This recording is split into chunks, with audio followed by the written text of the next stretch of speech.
온타리오주에서 가장 바쁜 토론토 주요 병원도 의료 인력 부족에 시달리고 있습니다.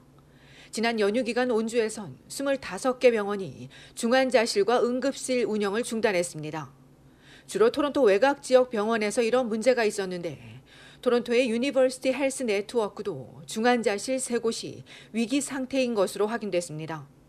시빅데이 기준 온주에서 가장 바쁜 토론토 제너럴 병원의 외과와 심혈관 등 중환자실 3곳이 더 이상 환자를 받을 수 없는 상태에 이르렀습니다. 병원 전체 중환자실 병상의 절반 이상만 사용 중이라 50개 침상이 남아있지만 문제는 환자를 돌볼 의사와 간호사가 없다는 겁니다. 특히 중환자실에 입원한 환자 73명 중 코로나 환자가 단 3명에 불과해 향후 코로나 위중증 환자가 급증이라도 하게 되면 사태는 걷잡을 수 없어집니다. 이 병원은 2주 전에도 위기였으나 간호학과 학생과 레지던트를 긴급 투입해 응급실 폐쇄를 가까스로 넘긴 적이 있었습니다. 이처럼 인력 부족 사태를 겪고 있는 병원들이 응급실이나 중환자실 중단 또는 폐쇄를 이어가는 가운데 온주 간호사협회는 지금까지 이런 적은 없었다며 끔찍하고 위험한 수준이라고 지적했습니다. 응급실과 중환자실 의료 관계자들 역시 상황이 절망적이라고 전했습니다. 응급실 3곳에서 환자를 돌보는 한 의사는 들것에 실려온 노인들이 입원을 위해 3, 4일을 기다려야 하고 외상 환자도 바로 치료가 어려운 것이 현실이라며 자신은 물론 환자와 가족에게 매우 힘든 시기라고 우려했습니다. 이와 관련해 어제 실비아 존스 온주 보건부 장관이 총선 이후 처음으로 언론을 통해 정부가 의료 시스템 관계자들과 해결 방안을 논의 중이라고 밝혔는데 지금 당장은 해결책을 내놓기 어렵다고 덧붙였습니다. 오늘 덕포드 수상도 기자회견에서 대책을 내놓지 않았습니다. 코로나 시기에는 군대를 투입하기도 했지만 이번엔 해결책 대신에 의료 예산을 추가 지원해야 한다며 연방정부에 촉구하는 데 그쳤습니다. 포드 수상은 주정부가 78%, 연방이 22% 지원하는 걸로는 부족하다며 35%까지 늘려야 한다고 지적했습니다. 그러나 2019년 도입돼 논란이 되고 있는 간호사 임금 1% 인상 제한에 대해선 폐지할지 여부는 밝히지 않고 있습니다.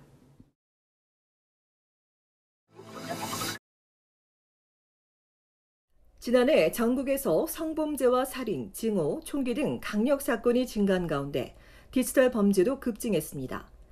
디지털 범죄는 소셜미디어와 휴대폰, 노트북 등 디지털 기기 등을 통해 발생하는데 이런 온라인 범죄는 지난 10년간 무려 300% 증가한 것으로 나타났습니다. 연인 등 친밀한 사이에 주고받은 사적인 이미지가 상대의 동의 없이 온라인에 배포되는 사건은 8% 증가했습니다. 또 음란물을 요구하거나 괴롭히는 일도 4% 늘었고 위협 발언도 3% 증가했습니다. 코로나19로 밖에 잘 안 나가며 온라인 접속 시간이 늘어나 디지털 범죄에 노출될 위험이 커졌습니다.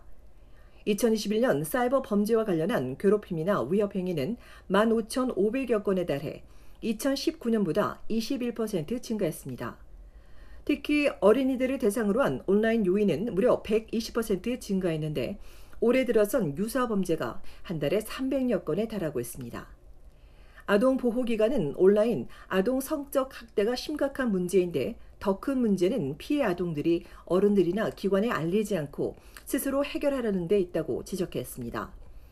어른들도 마찬가지지만 어린이들은 특히 당혹감이나 수치심 때문에 더 숨기려 한다는 겁니다. 이런 범죄는 목숨을 앗아가기도 합니다. 올해 초 매니토바에 거주하는 17세 소녀는 온라인에서 성범죄 표적이 되자 3시간 만에 스스로 목숨을 끊었습니다. 지난달엔 13세 알버타주 소녀가 인터넷에서 만난 남성의 그루밍으로 인해 집을 나간 일주일 뒤 미국 오레곤주에서 발견되기도 했습니다. 이 소녀 사건과 관련해선 40세 미국 남성이 강간과 성적 학대, 납치 혐의로 입건됐습니다. 전문가는 조직 범죄 집단이 젊은 여성을 가장해 스냅챗이나 인스타그램 등 10대들이 주로 사용하는 소셜미디어에서 아이들이나 청소년을 유인해 성적 이미지나 동영상을 전송하게 한 뒤 이를 받으면 돈을 요구하거나 더 많은 이미지를 제공하도록 협박한다고 지적했습니다. 이런 디지털 범죄가 증가하고 있지만 소셜미디어 본사가 캐나다가 아닌 해외에 있고 수사에도 비협조적이기 때문에 해결에 어려움을 겪고 있습니다. 때문에 부모는 자녀들과 함께 온라인 안전에 대해 이야기를 나누고 연방정부에서도 소셜미디어 회사가 아이들에게 안전한 플랫폼을 제공할 수 있도록 규제 등을 도입해야 한다고 촉구했습니다.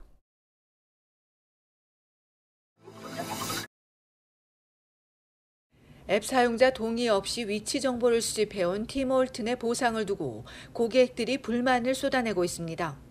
앞서 개인정보보호기구는 팀홀튼이 지난 2019년 봄부터 2020년 9월까지 고객 수백만여 명의 위치 정보를 수적하는 등 개인정보를 오남용했다고 발표했습니다. 기구는 팀홀튼이 이 모바일 앱 사용자가 경쟁 커피숍을 방문한 시간 등을 조사하는 등 대량의 위치 데이터를 수집해 오남용했다고 비판했습니다. 무단으로 수집한 위치 정보를 삭제하고 향후 추가 데이터 수집을 제한하는 데 동의했다고 전했습니다.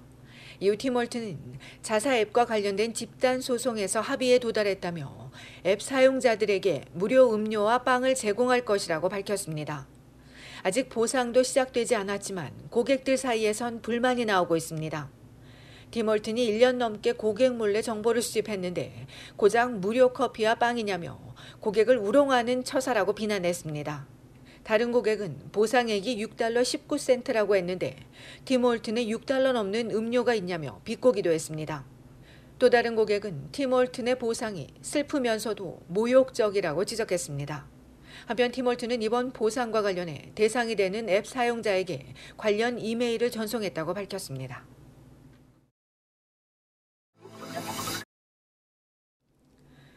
온타리오주 아리랑 시니어 센터가 한인 시니어의 건강 형평성 증진을 위한 설문조사를 진행합니다. 한인 시니어들의 건강 상태와 노인 돌봄 서비스 이용 실태 및 이들을 위한 제한 사항을 듣기 위한 조사입니다. 연방정부로부터 그랜트 $2만 5천 지원받아 진행하는 설문조사는 한인 커뮤니티의 현황을 알리고 한인 시니어들이 필요로 하는 서비스 향상과 정책 제안에 기반이 될 전망입니다. 설문 참가 대상은 광역 토론토에 거주하는 55세 이상과 한인 시니어를 돌보는 가족 및 돌봄 제공자가 대신 참가하면 됩니다. 아리랑 측은 이번 설문조사를 통해 한인 시니어들이 원하는 서비스를 더 많이 제공받을 수 있도록 한인과 가족들이 적극 참여해 줄 것을 요청했습니다. 설문조사에 참여하려면 아리랑 시니어 센터 홈페이지에 접속하거나 시니어 단체와 교회 등에서 설문지를 받아 작성한 뒤 제출하면 됩니다.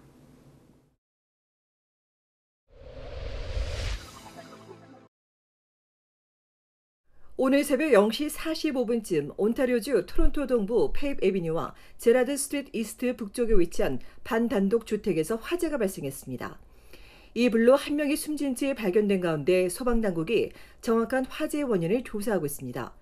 앞서 어젯밤 9시엔 지난 주말 사고로 숨진 희생자를 기리기 위해 월든 애비뉴와 세인클레어 애비뉴 이스트에 있는 가정집에 여러 사람이 모인 추모식에서 총격 사건이 발생했습니다. 이날 참석자 중 한 명이 다리에 총상을 입고 병원으로 옮겨졌으며 경찰이 총격범이 범행 전 추모식에 참석했는지 참석자 또는 유가족과 아는 사이인지 등을 조사하고 있습니다.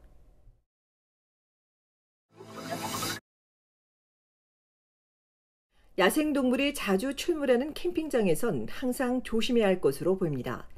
지난 일요일 아침 알버타주 로키 마운틴 하우스 북쪽에 있는 캠핑장에서 7세 소년이 쿠거에게 목과 머리를 물리는 사건이 발생했습니다. 당시 소년의 남매가 함께 있다가 놀라 비명을 지르자 바로 인근에 있던 가족의 친구가 주변에 있던 큰 돌을 집어던졌고 다행히 이 돌이 쿠거를 맞히면서 소년은 풀려날 수 있었습니다.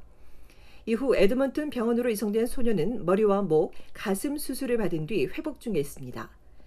이날 소년을 공격한 쿠거가 다 자라지 않아 이 정도 부상에 그칠 수 있었다고 전한 당국은 공격 지점에서 150m 떨어진 곳에서 쿠거를 사살했다며 쿠거가 사람을 공격하는 일이 드물긴 하지만 만일을 대비해 등산이나 캠핑을 할 땐 여럿이 함께 이동하고 곰 스프레이를 소지하며 쿠거를 목격하게 되면 등을 보이며 달아나지 말 것을 강조했습니다. 이어 쿠거와 맞닥뜨리게 되면 몸을 크게 하는 등 모든 수단을 강구해 맞서 싸우고 특히 야생동물에겐 먹이를 주지 말아야 한다고 덧붙였습니다.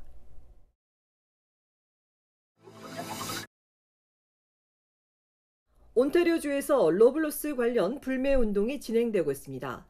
이들은 캐나다 최대 유통회사인 로블로스가 필요 이상으로 가격을 올려 폭리를 취했다며 기업에 경고하기 위해 8월 한 달 동안 불매운동을 벌여나가자고 강조하고 로블로스와 자회사들은 물론 소유 브랜드들도 구입하지 말자고 덧붙였습니다.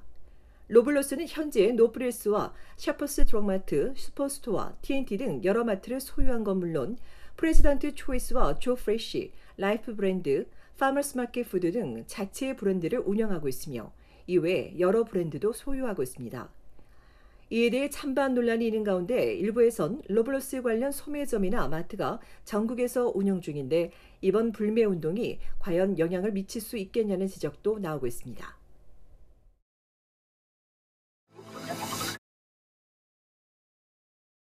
온타리오주 토론토 한인회가 한국 고유의 명절 추석을 맞아 제2회 한인 가을 축제를 개최합니다. 오는 9월 10일 토요일 오전 11시부터 밤 10시까지 한인회관에서 열리는 축제에선 제기차기와 딱지치기 등 추석 전통놀이와 추석 음식 등 먹거리 장터가 열리고 이외에 물품 판매 부스와 실내외 공연, 사진 촬영 등이 진행될 예정입니다. 물품 판매는 부스 1개당 $150, 2개는 $250입니다. 부스 신청에 대해선 한인회 사무국으로 문의하면 됩니다.